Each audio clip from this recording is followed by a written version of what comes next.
Ngayon ay magluluto tayo ng tinolang manok na mayroong sotanghon.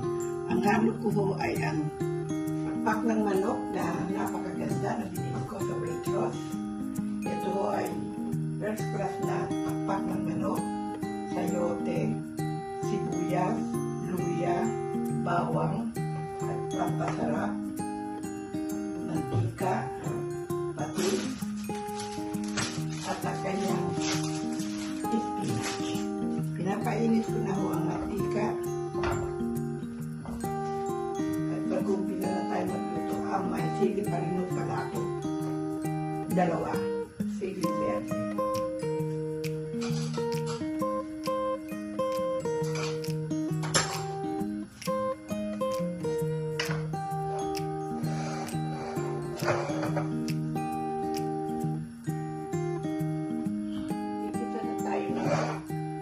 Bawang,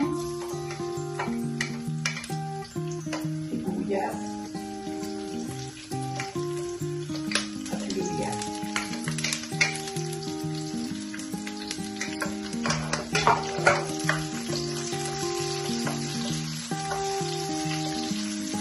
Ihalo na rin po natin ang ating pakpak na manok na ating bibigasin.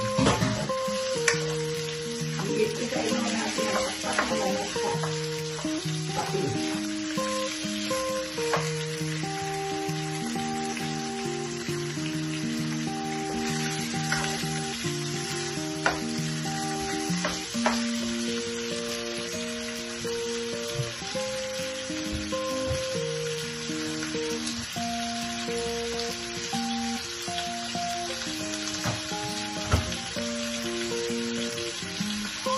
Yung pakpak na manok na ito ay organic. Kaya medyo pricey din, pero it's okay. Naluan na natin na kasi at aking bubusin sa kanan. Pag nagpipito na po, kailangan ibusan manok sa ating para masarap. Kaya nakakabangin sa akin na sinapunta. Nawawala ang lansa kong manok at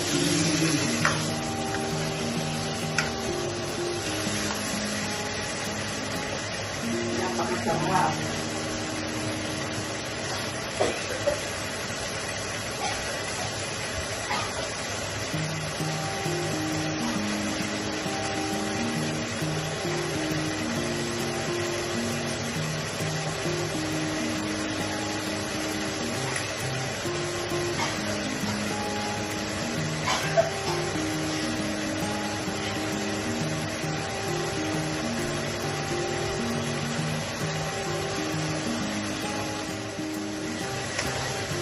Laluan po natin ang chicken gravy at ating halo. Napakasarap po natin.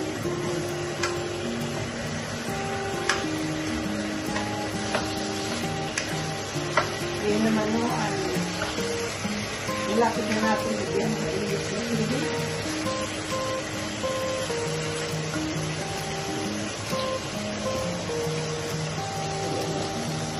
Ilagyan po na naman.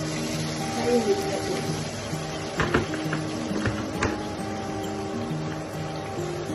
na magsisigil sa baon ng ating tinolang manok na may sotanghon.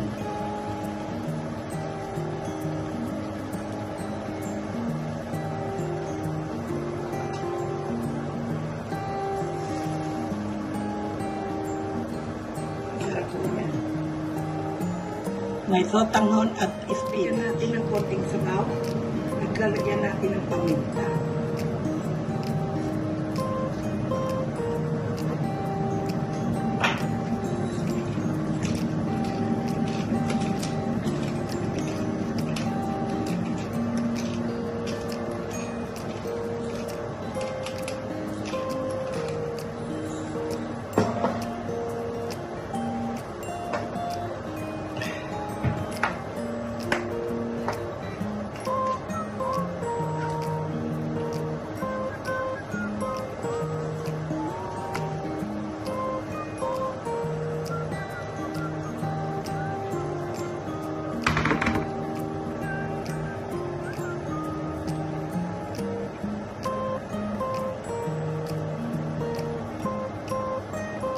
Antayin natin ng saglit.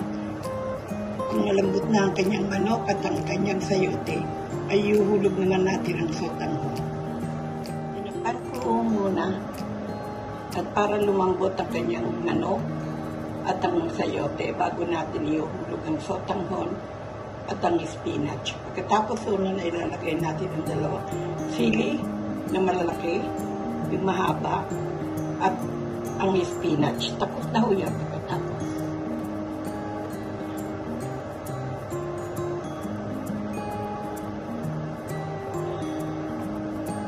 Masarap po ito gawa ng sariwang-sariwa kanyang pakpak ng manok. Medyo pricey dahil organic, pero napakasarap po. Napakasarap talaga. Ito ang gustong-gusto ko niluluto kung may sabaw ang aking luto.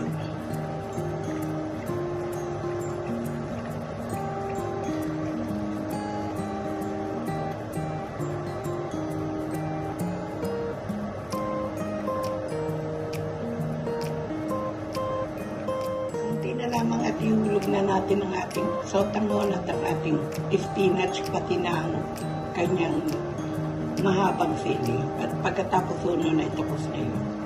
Masarap po ito, madaling lutuin at talagang malinamnam. Basta ang gamitin nyo lang ay magandang klase ng pakpak ng manok.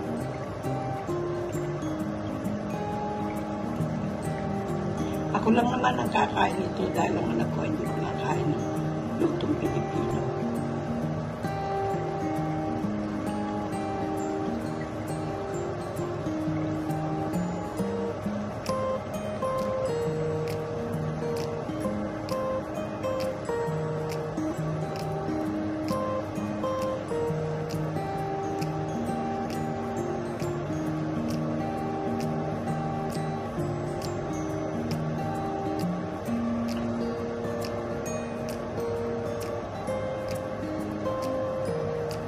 Ilalagay ang sotanghon at ang kanyang gulay. Pati na ang sili. Tapos una na ipapatay na natin ang kanyang apoy. At yan ay luto.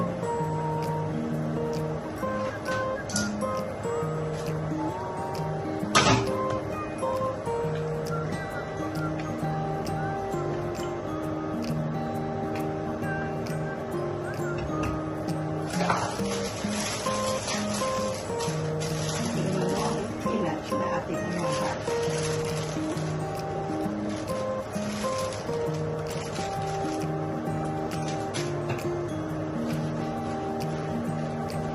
Lagyan natin ng dalawang siling haba at yan ay luto na.